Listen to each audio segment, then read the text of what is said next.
د ساوي د قربانۍ طریقه کار.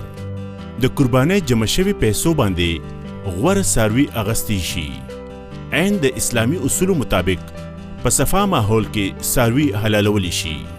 د ساوي د نمایندګانو او د رضاکارانو په مرسته د قربانۍ غوښه په پاک او صفا پیکټو کې پیک کیږي او بیا د مختلفو علاقو په مستحقو کورونو باندې ویشلی شي.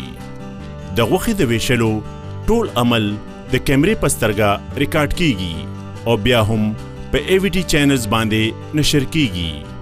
د څه نه چې تاسو ته ټول تفصیلات او معلومات دررسیږي.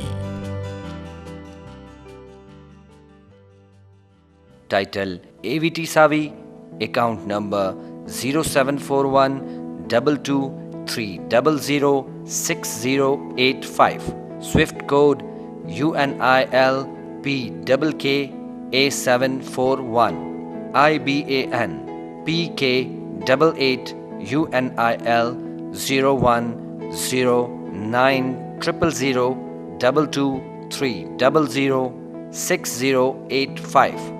Bank